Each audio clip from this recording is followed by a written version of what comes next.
क्या आप हिंदी के विद्यार्थी हैं? क्या आपने क्लास 11-12 में हिंदी को अपना सब्जेक्ट के रूप में चुन लिया है? क्या आप अपना बीए हिंदी में कर रहे हैं?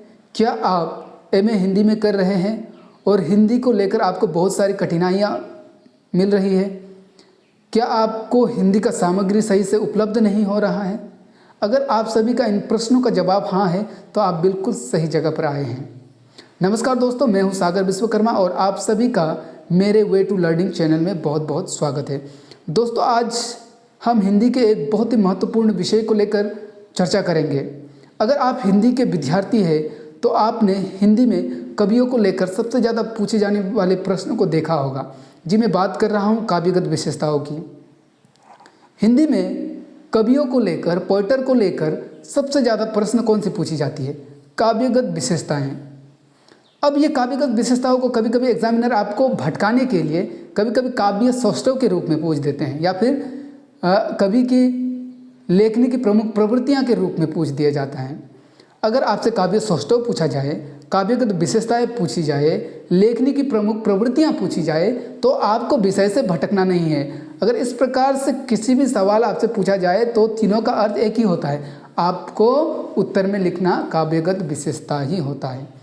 अब ये काव्यगत विशेषता लिखना ही तो विद्यार्थी के लिए सबसे बड़ी चुनौती है। किसी किसी विद्यार्थी को तो ये पता ही नहीं चलता है कि ये काव्यगत विशेषताएं क्या है। तो मेरे साथ बने रहें, मैं आपको आज काव्यगत विशेषताओं का अर्थ भी समझाऊंगा और काव्यगत विशेषताएं लिखी कैसी जाती है इसको भी बताऊंगा। काव्यगत विशेषताएं क्या है? काव्यगत विशेषता, काव्य क्या है? कविता, इंग्लिश में ऐसे पोएट कहा जाता है। पोएट कौन लिखता है? पोएटर लिखता है। अब ये जो पोएट लिखता है, उस पोएट को वो किन खूबियों के साथ लिखता है? फॉर एग्जाम्पल, धर्मवीर भारती, ये एक हिंदी के बहुत ही प्रमुख कवि हैं। तो धर्मवीर भारती अपनी कविता लिखते समय किन किन खूबियों का प्रयोग करते हैं? मैं केवल उनकी एक कविता को लेकर बात नहीं कर रहा हूँ, मैं उनकी संपूर्ण कविता को लेकर बात कर रहा हूँ।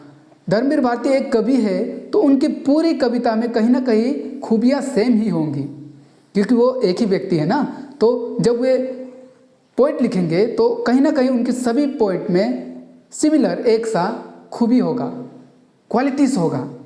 जी हाँ, क्वालिटीज़ को ही विशेषता कहा जाता है। तो पोएट लिखने की क्वालिटीज़ को ही काव्यगत विशेषताएं कही जाती हैं। एक कवि जो है वो कविता लिखते समय किन किन खूबियों का उपयोग करता है, उन खूबियों को हम काव्यगत विशेषता में चर्चा करते हैं, उनको लिखते हैं। अब ये काव्यगत विशेषताएं लिखी कैसी जाए? एक अच्छा काव्यगत विशेषता कैसे लिखी जाती है? दोस्तों, अगर आप हिंदी के विद्यार्थी हैं, हिंदी में बीए कर रहे हैं, एमए कर रहे हैं, तो आपको पता होगा कि बीए लेवल में, एमए लेवल में आपको 5-10 मार्क के प्रश्न नहीं पूछी जाती है, आपको 15 मार्क या 20 मार्क का प्रश्न पूछा जाता है। अगर आपसे 15 या 20 मार्क का प्रश्न पूछे तो जाहिर सी बात है कि उसको आप एक पेज में तो उसका आंसर नहीं लिख सकते हैं या फिर 2 पेज में नहीं लिख सकते हैं। अगर आपसे 15 मार्क का क्वेश्चन पूछा जाए तो मिनिमम आपको 4 पेज लिखना ही होगा, और अगर आपसे 20 मार्क का पूछा जाए तो आपको 5 या 6 पेज लिखना ही होगा, तभी जाकर ही आप उतना मार्क स्कोर कर पाएंगे। अब ये स्टूडेंट के लिए बहुत बड़ा चुनौती है। कहाँ वे 9-10 में 5 लाइन का आंसर लिखते थे, अब कहाँ 5 पेज लिखना। तो चीज़ों को तो आप रट्टा नहीं मार सकते इतना ज़्यादा, लेकिन काव्यगत विशेषता एक ऐसा विषय है जिनमें आपको रट्टा भी मारना ही पड़ेगा, अन्यथा कोई दूसरा मार्ग नहीं है। रट्टा किसको मारना पड़ेगा? आपको। जब आप वहाँ कोटेशन देंगे तब आपको रट्टा मारना पड़ेगा। तो चलिए समझते हैं काव्यगत विशेषताओं को कैसे लिखते हैं। काव्यगत विशेषताओं को लिखने से पहले आपको सबसे पहले लिखना होगा इंट्रोडक्शन।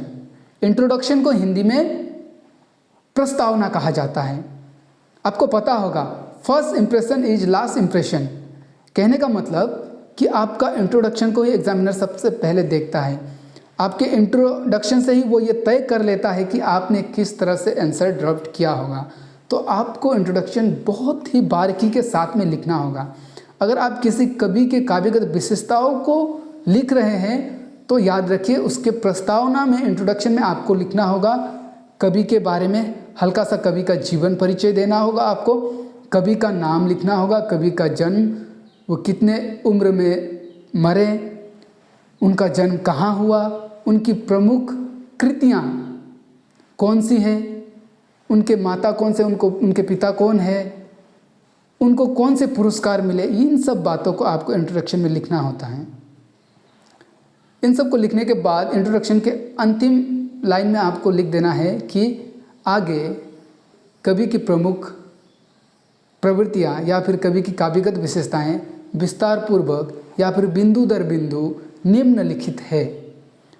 इतना लिखने के बाद आप नेक्स्ट आएंगे कवि की काव्यगत विशेषताओं में। अब हर एक कवि की अपनी अपनी काव्यगत विशेषताएं होती है, तो आपको पढ़ना होगा, उस कवि की काव्यगत विशेषताओं को निकालना होगा। जैसे कबीरदास की बात करें, कबीरदास एक कवि है, तो उनकी अगर काव्यगत विशेषताओं की बात करें तो सबसे पहले उनकी काव्यगत विशेषताएं कौन सी होगी? गुरु की महिमा, वे गुरु का गुणगान करते थे, गुरु का आदर करते थे, उनकी हर एक कविता में गुरु को लेकर रेस्पेक्ट देखी जा सकती है, तो ये उनकी एक काव्यगत विशेषताएं हुई।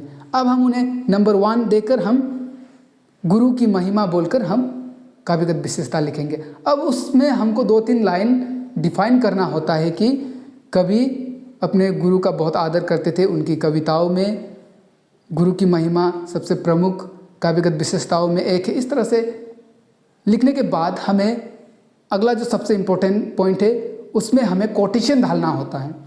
कहने का मतलब हमें उसमें उदाहरण डालना है। अगर आप उदाहरण नहीं डालेंगे तो आपकी काव्यगत विशेषताएं 15 मार्क्स में से 5 मार्क भी स्कोर नहीं कर पाएगा, ये लिख लीजिए। दोस्तों, जैसे मैंने कहा था कि काव्यगत विशेषता एक ऐसा विषय है जिसमें हमें रट्टा मारना भी जरूरी है। रट्टा, अब देखिए, अलग चीज़ों में तो आप रट्टा नहीं मारेंगे, लेकिन जहाँ हम कोटेशन डालेंगे तो वहाँ तो हमें कवियों की पंक्तियाँ तो याद करनी पड़ेगी ना, तो उन पंक्ति को याद करके हमें वहाँ डालना होगा। जैसे अभी मैंने बात किया कि गुरु की महिमा, अब गुरु की महिमा में हमने 2-4 लाइन लिख दिया, उसके बाद हमें कोटेशन डालना होगा, तो हम क्या डाल सकते हैं? हम डाल सकते हैं, जैसे देखिए, गुरु गोविंद दो खड़े काके लाको पाए, बलि हरि गुरु आपने गोविंद दियो बताए।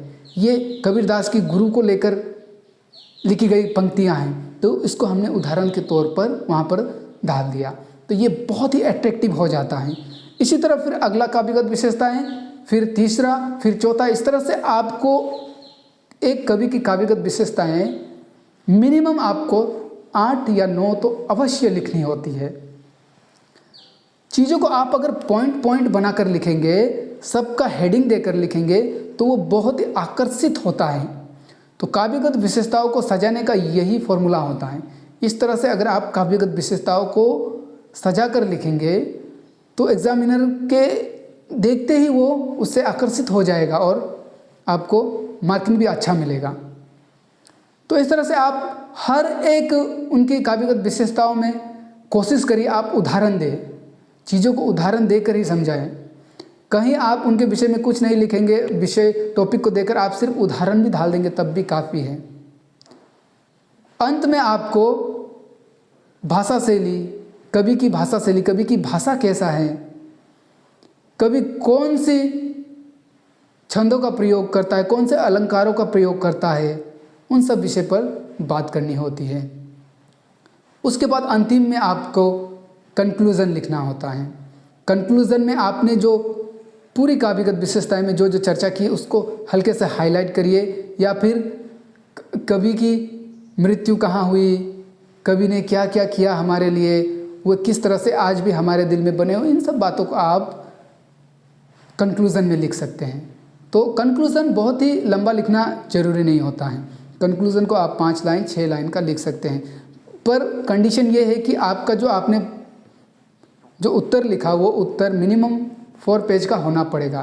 तो चीज़ों को इस तरह से आप ड्राफ्ट करेंगे तो आपको 20 मार्क्स से 18 या फिर 15 मार्क्स से 13 मार्क्स लेने में से कोई नहीं रोक सकता।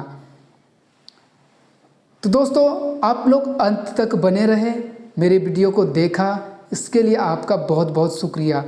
अगर आपको मेरा ये जो मैंने टिप्स बताया आपको काव्यगत विशेषताएं लिखने का, इससे आपको कुछ भी सहायता मिला हो तो आप मेरे वीडियो को लाइक ज़रूर करना और सब्सक्राइब ज़रूर करना, ताकि इस तरह का वीडियो आपको प्राप्त होता रहे। आगे हम बहुत सारे कवियों को लेकर उनकी काव्यगत विशेषताओं पर भी बात करेंगे। उनके विषय में बात करने के साथ साथ मैं आपको उनका लिखित रूप भी प्रदान कराऊंगा। तो इसके लिए मेरे साथ बने रहिए। तब तक के लिए नमस्कार, जय हिंद, जय भारत।